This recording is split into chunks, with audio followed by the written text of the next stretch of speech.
Hello once again. I'm sorry I'm late this time. I was busy. Please forgive me. Today I would like to speak about Islam and the call for murder of unbelievers. They call them kafir. I am one of these kafir, by the way. Kafir. Kafir means a person who doesn't believe Islam is a religion or does not believe in Muhammad and his teaching. So I'm one of these people. So let's see.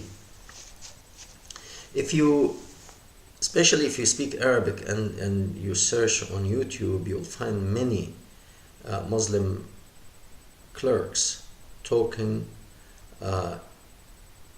encouraging young people to murder those who oppose Islam, and you will see people also encouraging young people to go and blow themselves up and murder non-Muslim people, men, women, and children, young and old. Why do these people do this? The reason is their boss, the main guy, number one guy, Muhammad, did the same thing. So we have, for example, one man, he was a Jewish poet. He was a very wealthy merchant living in Arabia at the time of Muhammad. His name was Ka'b ibn al-Ashraf. Ka'b ibn al-Ashraf. This man was very influential because his poet was well respected and people really liked to listen to him. So when he spoke, people listened. And he was talking about the reality of Muhammad, that he is not really a messenger. He was talking about, he stole the teaching from the Jewish people, from the Christian, and some from the Eastern religions and so on and so forth, and he put it together as a new religion. So these educated people like Ka'b ibn al-Ashraf, he was well educated man, and he was not really to be fooled. So he couldn't believe in any of that, and he didn't accept that. And therefore he spoke out. So when Muhammad found out that he is vocal, he asked his people, his gangs around him, who is to get me Ka'b ibn al-Ashraf? So one guy, his name was Muhammad bin Maslama. He said, yes, me, Prophet of Allah. He said, okay, go and kill him. So they went, I think it was 3 or 4 people. They slaughtered the guy and when you research these murders by Muhammad, the people who Muhammad sent to assassinate people, the Muslim clerk, they really proudly display what took place, that Muhammad sent his people to slaughter the non-believer, and they report with pride, not shame. One of these people were also a Jewish woman who was a poet, and she couldn't agree that God will be so bloody and so, actually more than one woman. There is one, her name was Asma bint Marwan. She was Jewish, and she spoke out. He sent people, they slaughtered her while she was nursing her baby at night. And the people, the Muslim clerks on YouTube, they report that with pride, to slaughter a woman who criticized Muhammad as she is nursing her little child. Another elderly Jewish woman also. Actually, most of the people who criticized Muhammad were the well-educated Jews. The people who followed him were from the lower class who didn't know which is what. But the educated people like Asma bint Marwan and Ka'b ibn al-Ashraf and an elderly lady, her name was Qurfa. And this woman, he actually tied her legs into two camels, one leg in each camel, and they hit the camel so each camel ran in one direction, in opposite direction. He split her in half, and that was an elderly woman. And these dumb idiots, they report these things with pride as if it was the greatest thing that it took place in human history. When we look at today's picture and see ISIS, Boko Haram, Al-Nusra, all these terrorist groups, where do they get their... Why? There's only one thing in common with these people, and this is Islam. And because they have Islam in common, they do similar things. And why it's similar? Because it is similar to what Muhammad did 1400 years ago. This is what he did. He slaughtered, he assassinated, he murdered, he put hot nails in people's eyes. He did atrocity. I mean, honestly, somebody like Hitler will look faint in comparison. Mao, this guy at his time was really, he had an imagination for atrocity. Anyone who criticized him, anyone who spoke ill of him, anyone dared to question his character had to be murdered, had to be killed. So here I am too. I'm considered kafir. Kafir means, again, I don't believe in Islam, I don't believe in Muhammad, I don't follow him, and I'm criticizing him. So I'm kafir, meaning I'm an infidel. And therefore, especially somebody like me, my blood will be very much welcomed by the Muslim clerk. Why? Because I am speaking against Muhammad. But I have an advice to all these people who really appreciate freedom and appreciate to speak their mind. We cannot be afraid. We should not be afraid. We should really speak out against this evil and tyranny.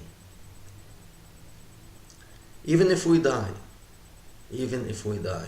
because for me at least, it is better to die standing up than to be live subjugated under these idiots and this idiotic ideology. It's better for me to die free man than to live as a slave under this tyranny and this terrible ideology. Well, actually, I wrote few things here about even in the Quran.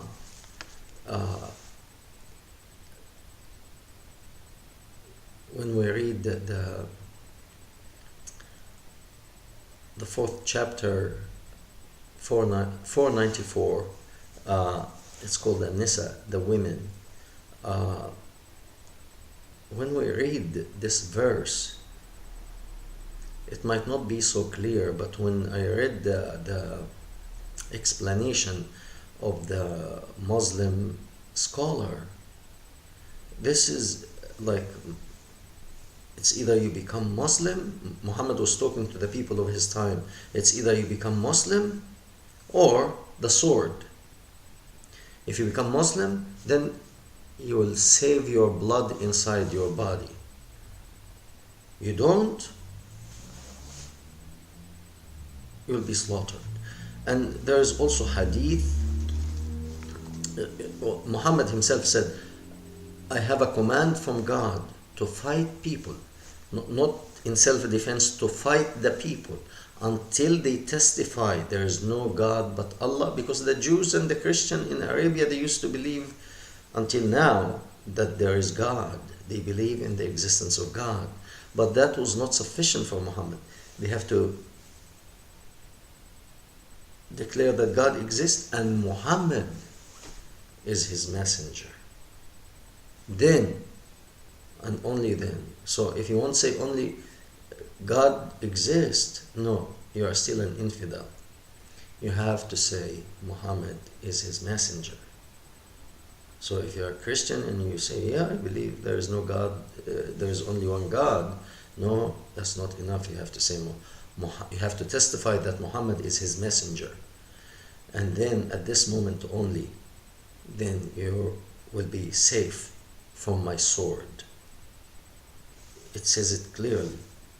أمرت أن أقاتل الناس حتى أن يشهدوا أن لا إله إلا الله وأن محمد رسول الله ويقيموا الصلاة ويأتوا الزكاة فإذا فعلوا عصموا مني دماءهم وأموالهم إلا بحق الإسلام وحسابهم على الله. That means, I read that hadith.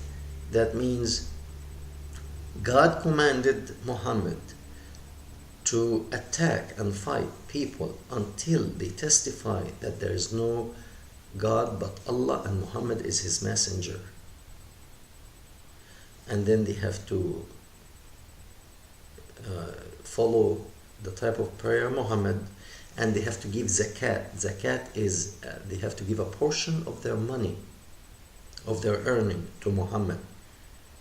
Okay, that's different from jizya. Jizya on Muslim, jizya is on Christian and Jews who do not want to convert. So they pay a certain amount of money, which is much, much higher than zakat. But if I accept Islam, then I have to testify that there is no God but Allah and Muhammad is his messenger. And then I have to give money, and I have to do the prayer according to what Muhammad said. Because when I say the Muslim prayer, I testify at least 17 times a day that Muhammad is the messenger of God. It's a type of brainwashing and conditioning people to just repeat without knowing. And when we do so, once we do so, then he will not murder us. He will not kill us. Okay? And he will not take our money. We'll get to keep our money only to pay that certain percentage of our earning. Alright? And then like that you will be safe. You will enter into the circle of Muhammad. So the word kafir is a dangerous word, because to Muslims there's about 7.5 billion people on earth. 1.5 billion Muslim, and they are not all bad, they are not all radical like that. Thank God, some of them don't know anything about Islam. But from Muhammad's point of view and those who follow in his footsteps, even many of these Muslims deserve to be murdered because they are not doing everything as Muhammad said. And add to that the 6 billion non-Muslim. So you have 6 billion are kafir, are to be killed. And within the Islamic religion itself, for example, if the Sunni take over, they will also kill all the Shia, all the other sects, which are so many of them, like the Sufis and the Baha'u'llah. They are all Muslims, but from the Sunni point of view, they are not. They are kafir. They are infidel and they deserve to be murdered too. So in a way, they are on a quest to murder everybody except actually a handful of people even within the Sunni sect. That does not mean because you are Sunni you are safe. If you are Sunni but you don't do the prayer every day as it should be, you are actually to be killed, to be murdered. This ideology is like is not, I cannot even say it like cancer. It is cancer, and it is very dangerous. And we cannot be just listening to people and learning about it. We really have to talk, all of us. And I know many people have more knowledge than me, and they know a lot about Islam, probably more than me. It's not the issue. This is not really the issue. The issue is we have to stand against evil together.